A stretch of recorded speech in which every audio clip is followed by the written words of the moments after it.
Embun belum benar-benar menguap dari jendela kaca saat Iman sudah membuka gerbang belakang kantor. Suara engsel tua berderit menyambutnya, seolah memberi salam pagi yang dingin dan malas. Ia menyenderkan sepeda tuanya ke dinding luar, mengikat helm rapuh dengan karet gelang, lalu berjalan masuk dengan langkah cepat. Udara di dalam kantor masih mengandung sisa dingin dari malam Garut. Lampu-lampu neon menyala satu persatu ketika ia menyalakan saklar. Lorong panjang yang membelah bangunan 2 lantai itu tampak kosong dan gelap di ujung. Tapi bagi Iman, tempat ini sudah seperti rumah keduanya. Selama 3 tahun, ia menjaga lantai, toilet, kaca, pantry, dan halaman belakang perusahaan ini tanpa suara, tanpa keluhan, dan hampir tanpa wajah. Hari itu, seperti biasa, Iman mulai dari pantry. Ia mengisi galon, menyapu lantai keramik, lalu membersihkan sisa remah roti di meja makan staf. Mesin kopi otomatis berdiri diam, dengan noda kopi di sudut bawahnya. Iman mengelapnya perlahan, hampir meditasi dalam setiap gerakannya. Saat itulah langkah sepatu hak terdengar menuruni tangga. Ia menoleh tanpa sadar, lalu menunduk secepat mungkin. Raras, istri manajer utama. Perempuan yang bahkan bau parfumnya bisa membuat satu ruangan mendadak diam. Ia mengenakan kemeja putih longgar dan celana kain krem, dengan rambut sedikit basah seperti baru selesai keramas.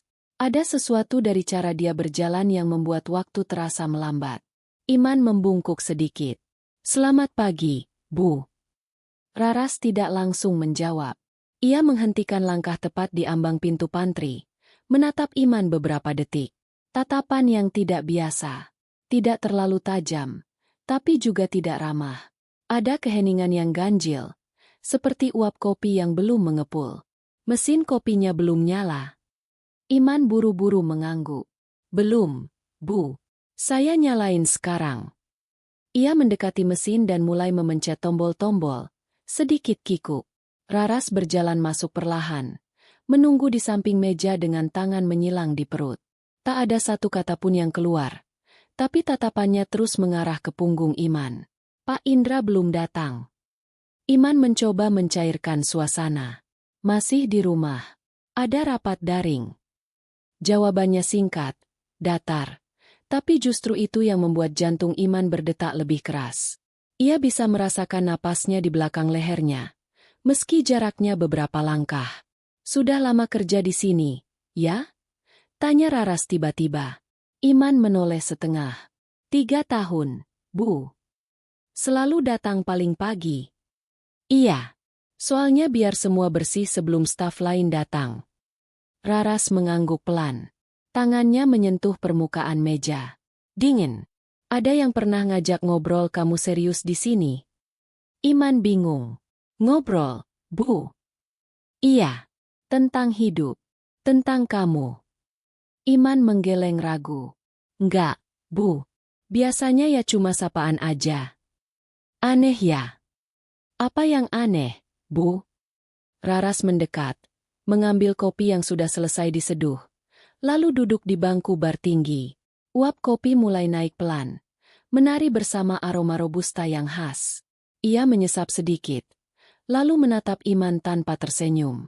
"Kamu kelihatan tenang. Tapi bukan tenang karena damai. Kayak orang yang nyembunyiin sesuatu." Ucapan itu menusuk. Iman tidak tahu harus menjawab apa. Ia hanya bisa berdiri diam, menatap lantai, sambil menahan gelisah yang tumbuh di dadanya. Ia tidak pernah tahu bagaimana harus menghadapi perempuan seperti Raras. Terlalu cerdas untuk ditebak, terlalu halus untuk dilawan. "Saya bersih-bersih dulu, ya Bu," ujarnya pelan. Raras tidak menjawab. Tapi saat Iman mulai berjalan ke arah koridor, ia mendengar suara perempuan itu menyusulnya pelan dari belakang. "Besok, kalau saya datang lebih pagi, kamu masih di sini kan?" "Insya Allah, Bu." "Bagus. Saya suka suasana kantor waktu masih sepi." Iman tidak menoleh. Tapi ia tahu, sejak saat itu, pagi-pagi berikutnya tidak akan pernah sama. 2 hari kemudian, hujan turun sejak subuh. Jalanan Garut basah dan sedikit berkabut. Iman tetap datang seperti biasa, Meski sepatunya kuyup dan jaketnya basah oleh gerimis yang menembus celah-celah payung. Saat ia sedang mengelap kaca jendela lantai 2, suara lift terbuka membuatnya menoleh. Raras muncul, mengenakan sweater hitam dan celana jeans. Rambutnya digerai dan basah. Ia tidak membawa payung. Matanya merah, seperti kurang tidur. Kopi bisa diseduh di atas. Tanyanya tanpa basa-basi. Iman mengangguk. Saya ambil air dulu, Bu. Tunggu. Langkah Raras cepat menghampiri. Ia berdiri di depan Iman. Terlalu dekat. Terlalu diam. Tangan kirinya memegang gelas kosong. Tangannya gemetar. Kamu tahu, saya bisa gila kalau terus tinggal sama orang yang bahkan gak bisa bedain perasaan dan rutinitas. Iman tidak mengerti. Tapi ia merasakan sesuatu yang sangat asing. Ruangan itu sepi. Tidak ada suara lain kecuali rintik hujan di luar kaca. Pak Indra baik, Bu. Baik? Kamu pikir saya butuh suami yang sekadar baik? Iman menunduk. Tapi Raras mengangkat wajahnya dengan jemari yang dingin. Tatapan mereka bertemu. Untuk pertama kalinya, Iman melihat air mata jatuh dari mata perempuan itu. Semua orang cuma lihat saya senyum. Rapi. Istri Meneer. Tapi mereka nggak tahu rasanya jadi perempuan yang hidup dengan orang yang cuma nganggap kita trofi. Raras memejamkan mata, lalu membuka lagi. Dalam napas yang tak beraturan, ia berkata pelan. Aku cuma butuh satu hal, men. Perasaan. Bukan status. Bukan uang. Bukan jabatan. Dan saat itulah tangan mereka bersentuhan. Lama. Tidak seperti sebelumnya.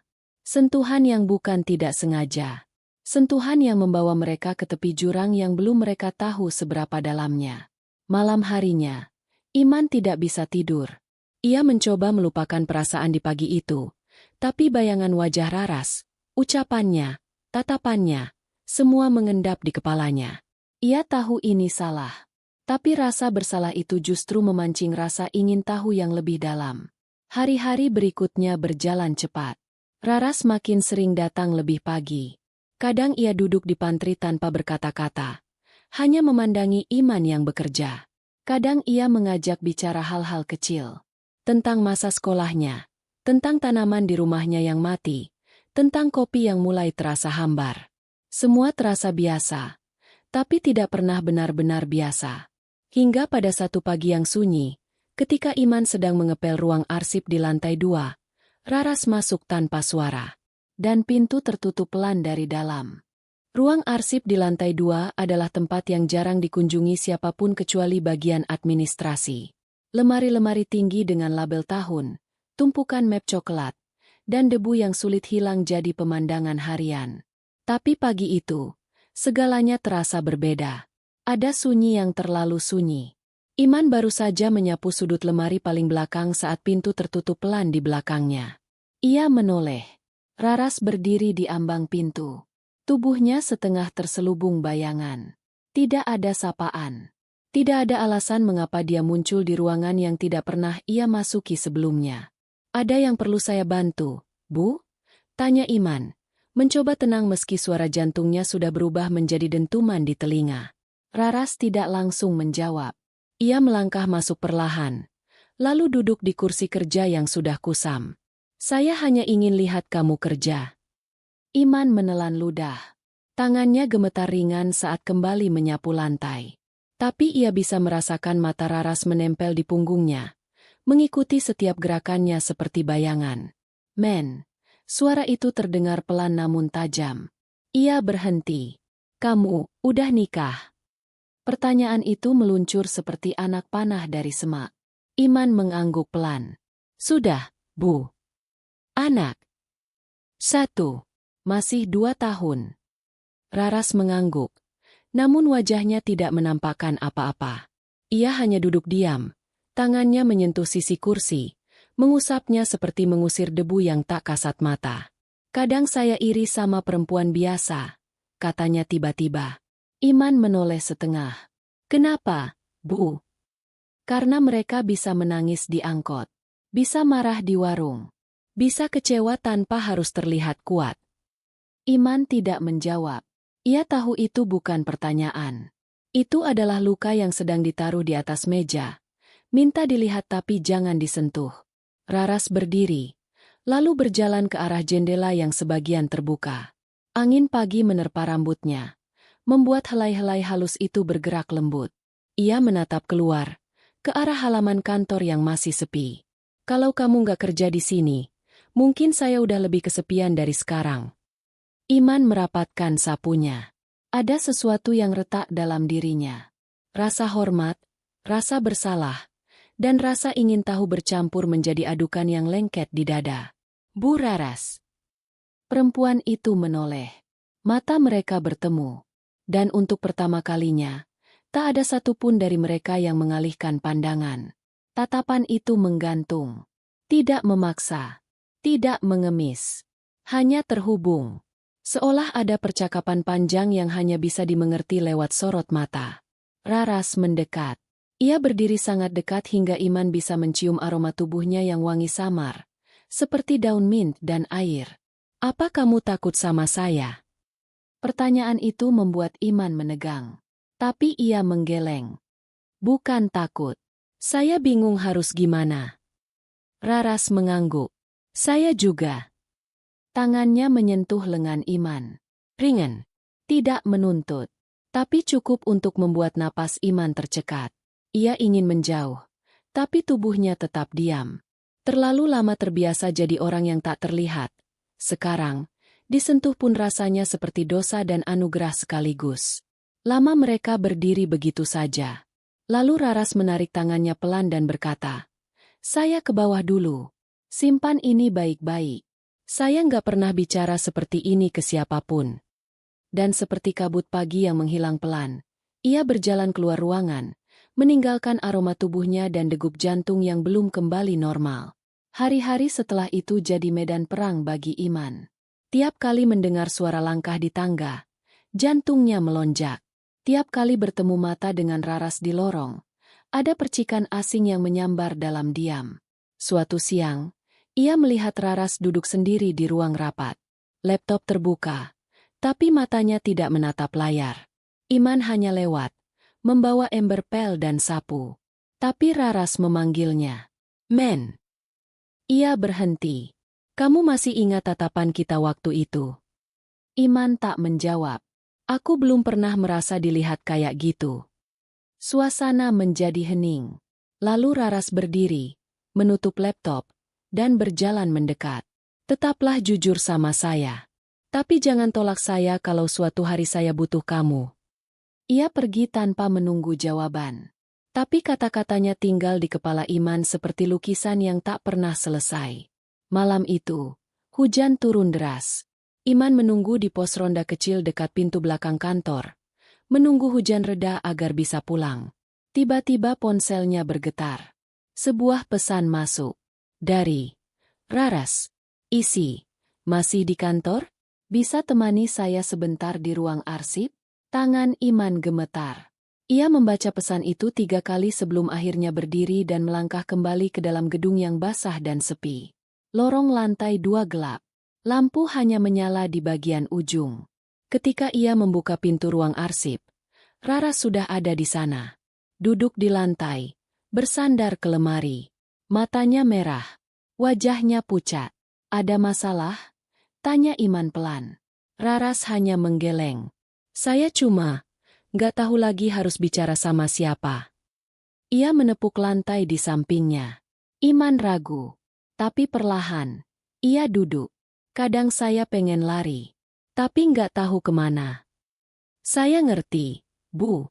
Tapi saya bukan orang yang tepat. Tapi kamu orang yang bisa dengar."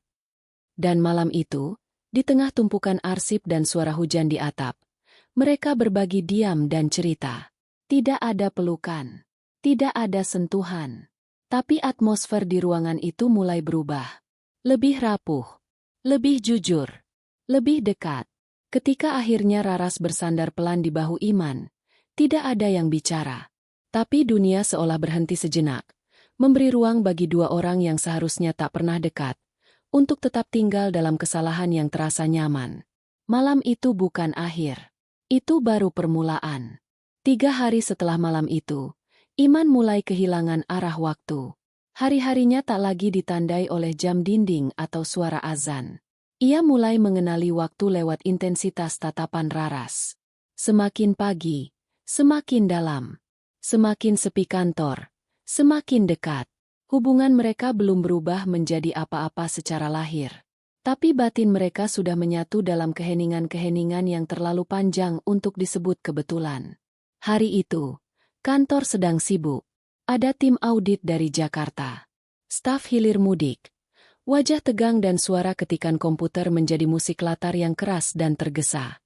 Tapi di antara semua hiruk-pikuk itu, ada satu momen yang tetap sunyi. Saat Iman sedang membersihkan kaca luar ruangan manajer, pintu lift terbuka. Raras keluar, mengenakan baju kerja berwarna biru tua, sepatu hak hitam, dan kacamata tipis yang membuatnya tampak dingin sekaligus lembut. Mereka tak saling sapa. Tapi saat Raras melintas tepat di belakang Iman, sebuah potongan kertas kecil tergelincir dari genggamannya. Jatuh di lantai, seperti tak sengaja. Setelah ia berlalu, Iman memungut kertas itu. Satu kalimat. Tulis tangan. Halus dan rapi. Ruang lantai 2. Pukul 17.10. Tolong datang. Jantung Iman langsung melompat. Ia menatap sekeliling. Tak ada yang melihat.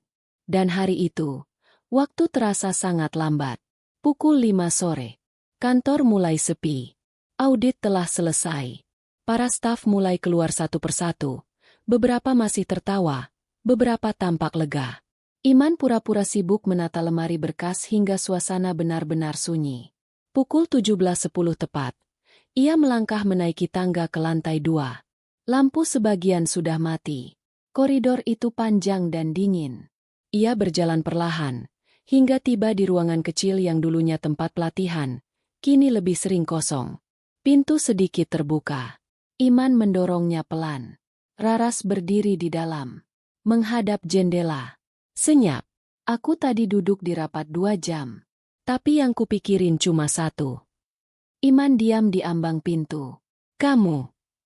Suara itu tenang, tapi seperti denting yang panjang dalam ruangan hening.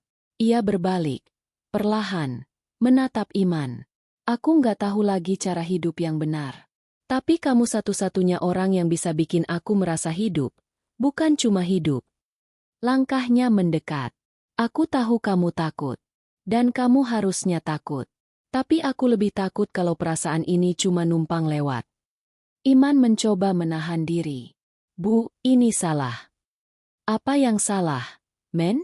Merasa hidup? Atau merasa dilihat? Iman tidak mampu menjawab.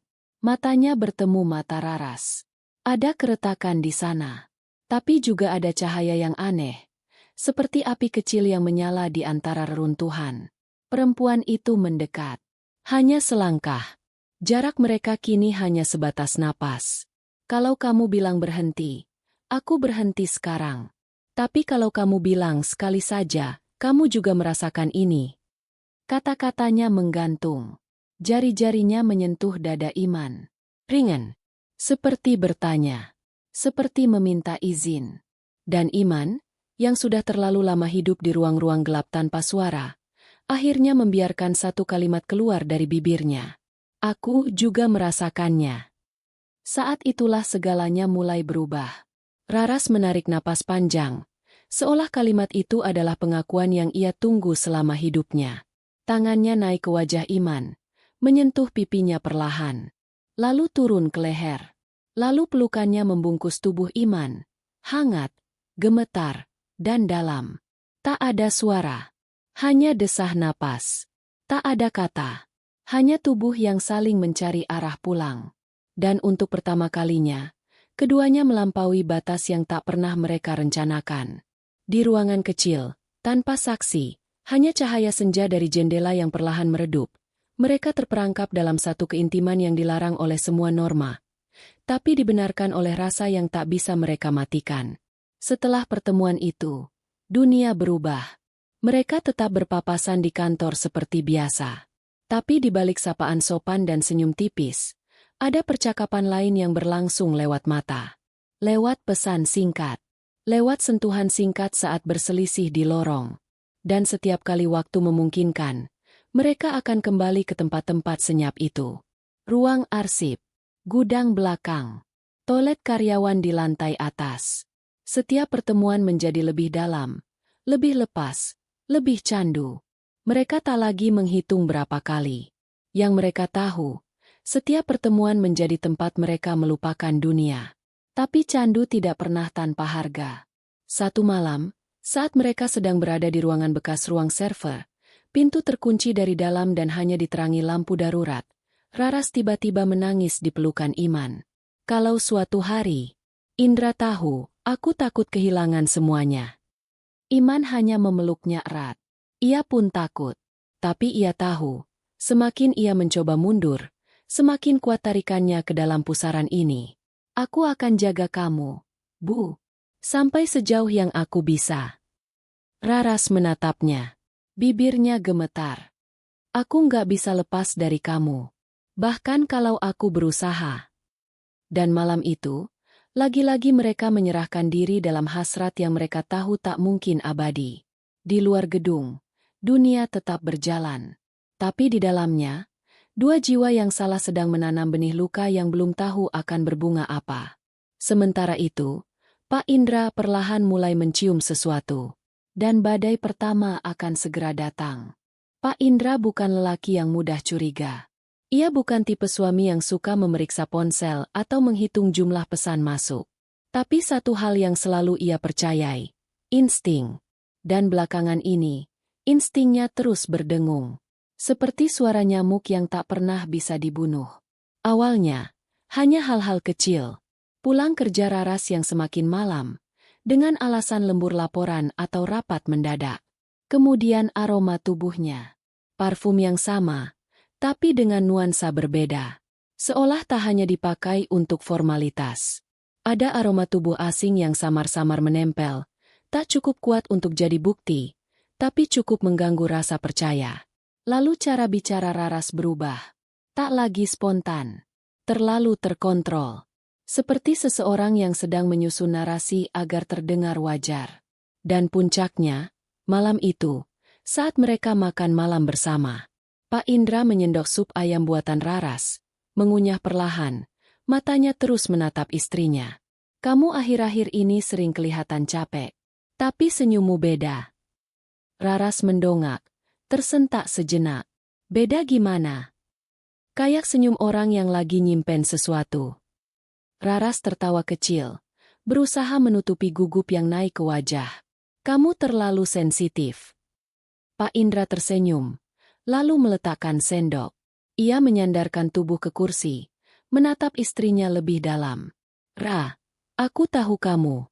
Bahkan sebelum kamu tahu dirimu sendiri. Hening. Angin malam dari jendela terbuka membawa bau tanah basah.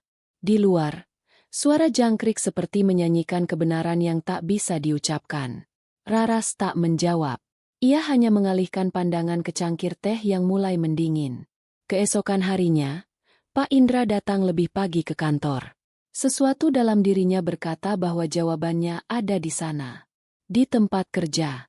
Di antara meja, lorong, dan ruang-ruang yang selama ini ia anggap biasa. Ia menyapa satpam, lalu naik ke ruangannya. Tapi alih-alih duduk di balik meja seperti biasa, ia berdiri di depan jendela kaca yang menghadap ke halaman belakang. Di sana, ia melihat seseorang yang sangat ia kenal. Iman, Ebe, sedang mengangkat kotak arsip ke lantai 2. Matanya tajam. Cara jalannya terlalu ringan untuk lelaki yang membawa beban. Pak Indra menatap lebih lama dari biasanya. Ada sesuatu yang tidak biasa pada gerakan anak muda itu. Terlalu hati-hati. Terlalu menyimpan rahasia. Sementara itu, di lantai 2, Raras telah lebih dulu tiba. Ia menunggu di ruang yang sama. Bekas ruang pelatihan. Jendela sedikit terbuka. Angin masuk membawa harum tanah basah. Saat Iman masuk, mata mereka langsung bertemu. Tanpa kata, tubuh mereka saling mendekat. Dan dalam keheningan itu, sekali lagi mereka menenggelamkan diri dalam pelukan yang bukan milik mereka. Kali ini lebih dalam. lebih tak terkendali. Tubuh Raras menempel erat di tubuh Iman. Bibir mereka bersatu dalam gelombang gairah yang semakin sulit dipisahkan antara dosa dan kenyamanan. Nafas mereka menjadi satu. Jemari Iman menyusuri punggung Raras. Pelan, gemetar, tapi pasti. Hingga suara. Satu ketukan pintu. Keras, tegas. Iman dan Raras membeku dalam posisi mereka. Mata mereka saling bertanya. Tapi tak ada jawaban. Lalu suara dari luar pintu. Dingin dan dalam. Bu Raras, saya tahu ibu ada di dalam. Tolong buka pintunya sekarang. Itu suara Pak Indra. Tubuh Raras melemas seketika. Wajahnya kehilangan warna. Iman pun terdiam. Detak jantungnya seperti berhenti di dadanya sendiri. Pak Indra tak menunggu jawaban. Ia membuka pintu dengan kunci cadangan yang selalu ia bawa. Pintu terbuka pelan. Dan dunia runtuh dalam sekejap. Di depannya, istrinya. Dengan rambut acak-acakan, wajah merah, dan baju yang tidak rapi. Dan di sisi lain, Iman. Berdiri kaku. Dengan napas yang belum kembali normal. Tidak ada satu kata pun yang diucapkan selama beberapa detik. Tapi tatapan Pak Indra cukup untuk membunuh. Ia melangkah masuk. Menatap Iman lurus. Kamu. Suaranya datar. Tapi dinginnya menusuk. Kamu tidur dengan istri saya. Iman tak menjawab. Ia hanya menunduk. Tubuhnya lemas. Dunia runtuh di hadapannya. Pak Indra menatap Raras. Berapa lama? Sejak kapan kamu berani menjual diri ke anak Kobe? Raras menutup wajahnya dengan tangan. Air mata turun tanpa suara. Tapi ia tak menyangkal. Tidak bisa. Pak Indra berbalik. Meninju lemari di sebelahnya hingga pecah. Suara kayu yang retak bergema seperti ledakan. Iman mundur satu langkah. Tapi ia tahu. Tak ada tempat untuk lari. Pak Indra menatapnya tajam. Kamu pikir cuma karena kamu miskin, kamu bisa ambil apapun yang terlihat tinggi? Iman menatap balik, dengan keberanian terakhir yang ia punya. Saya nggak pernah niat ambil apapun, Pak. Tapi saya juga manusia. Saya juga bisa dicintai. Tamparan itu datang cepat. Keras, meninggalkan jejak merah di pipi Iman. Keluar dari kantor ini sekarang. Dan jangan pernah muncul lagi di depan saya. Hari itu, semuanya berubah. Iman dipecat.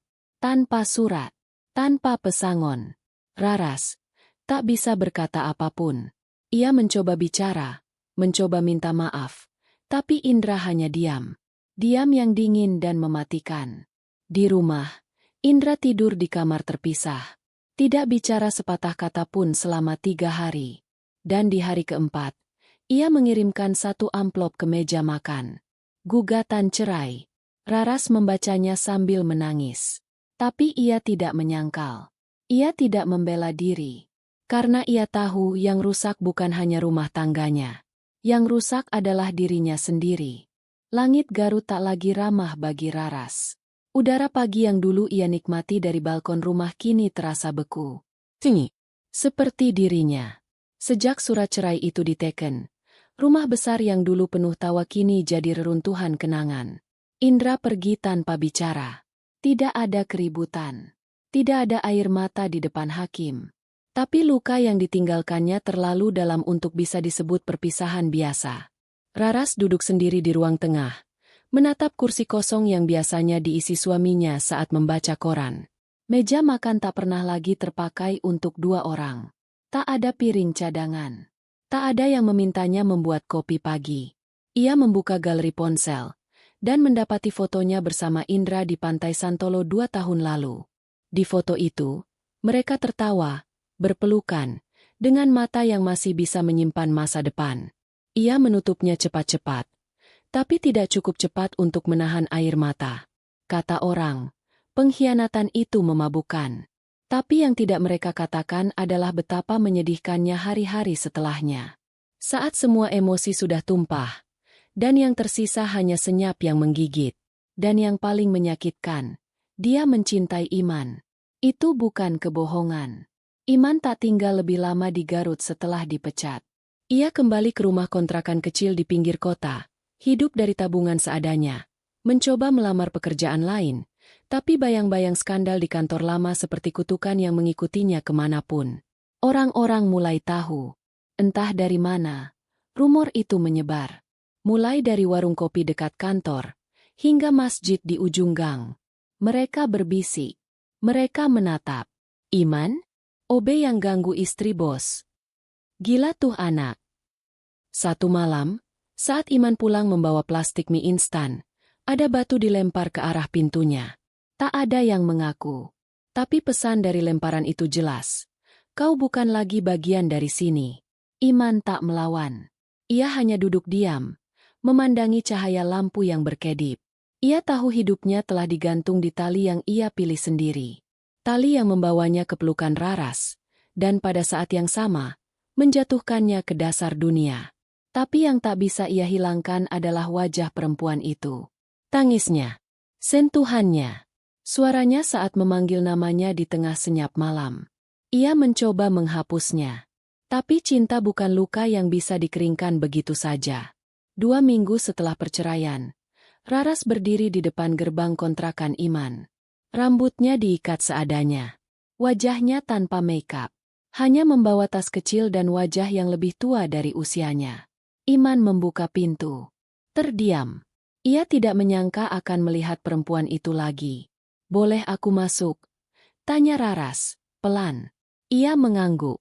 Membiarkannya masuk ke ruangan sempit yang hanya berisi kasur tipis, meja kayu, dan termos air panas. Mereka duduk berhadapan dalam diam. Hingga Raras bicara. Suaranya serak. Aku kehilangan semuanya. Tapi yang paling membuatku hancur, aku kehilangan diriku sendiri. Iman menatapnya. Ada luka dalam mata itu, tapi juga sesuatu yang belum mati. Aku nggak nyalahin kamu, men. Kita sama-sama salah.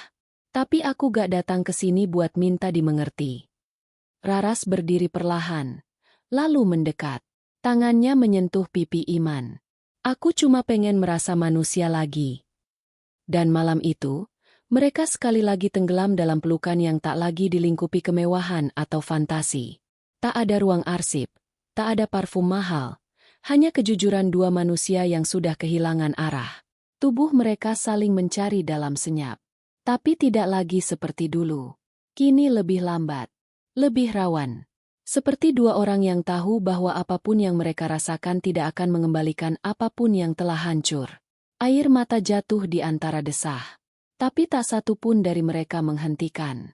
Karena malam itu, tak ada dosa yang lebih besar dari kesepian. Pagi harinya, Raras duduk di beranda kontrakan. Menghirup udara dingin yang menggigit. Iman menyeduh kopi. Menyodorkannya diam-diam. Mereka tidak banyak bicara.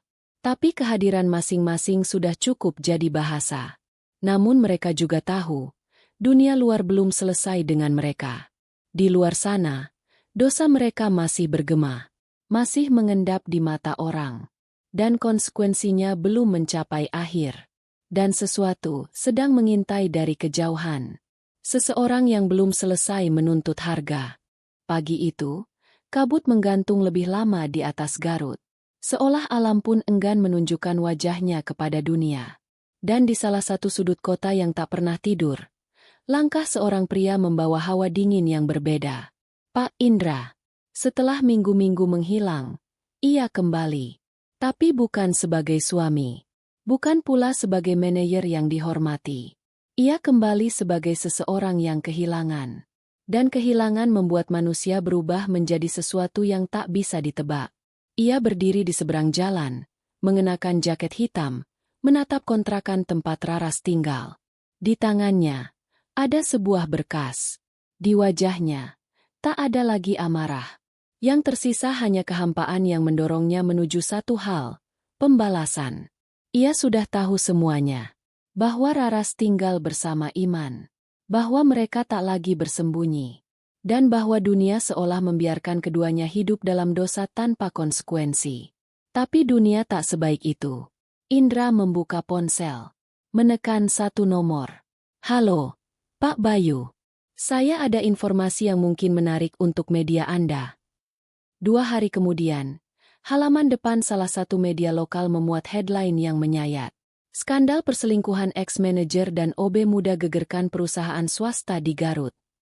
Foto Iman. Wajers. Potongan kecil rumah kontrakan mereka. Semuanya terpampang. Tak butuh waktu lama bagi dunia maya untuk menyambar. Grup WhatsApp kantor meledak. Grup keluarga Raras dipenuhi pesan berantai. Dan media sosial berubah menjadi arena penghakiman terbuka. Di kontrakan kecil itu, Raras duduk memandangi layar ponselnya. Tangannya gemetar. Ia membaca setiap kalimat yang menusuk seperti silet. Dasar perempuan gatal. Gak tahu malu. Layak dicampakkan. Ia membuang ponsel. Tubuhnya melorot ke lantai. Tangisnya tak bersuara, tapi mengguncang sekujur tubuh. Iman yang baru saja pulang dengan 2 bungkus nasi uduk, mendapati perempuan yang ia cintai terguncang di lantai. Ia mendekat, memeluknya tanpa tanya. Tapi Raras menepis. Kenapa kita gak mati aja waktu itu, men? Iman terdiam. Tapi hatinya berteriak. Ia ingin melawan dunia. Tapi bagaimana jika dunia itu adalah tempat yang tak pernah memberi mereka pilihan sejak awal?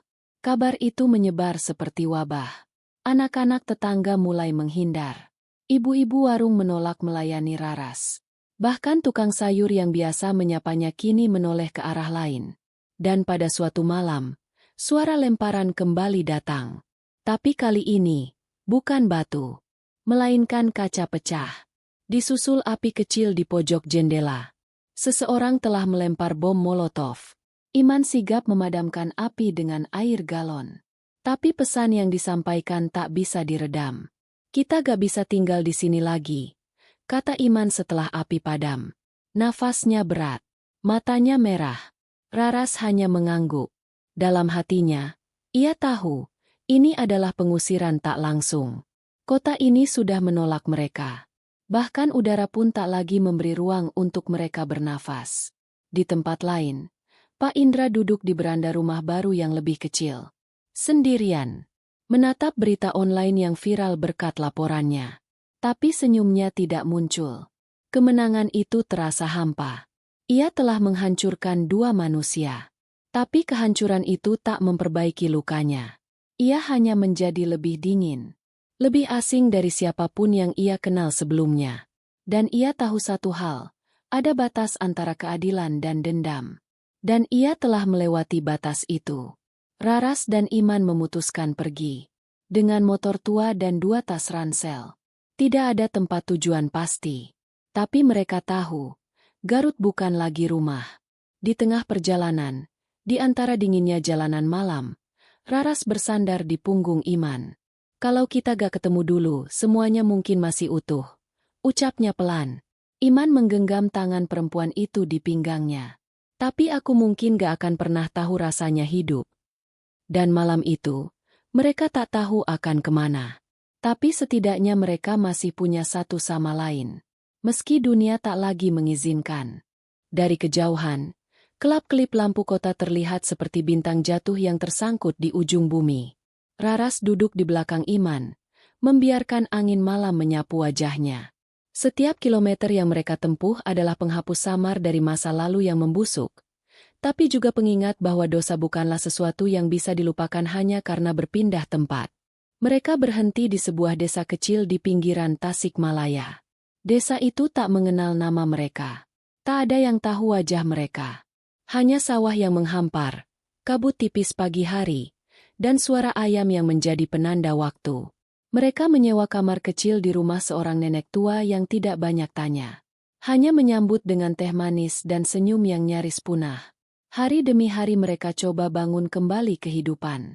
Iman membantu di ladang.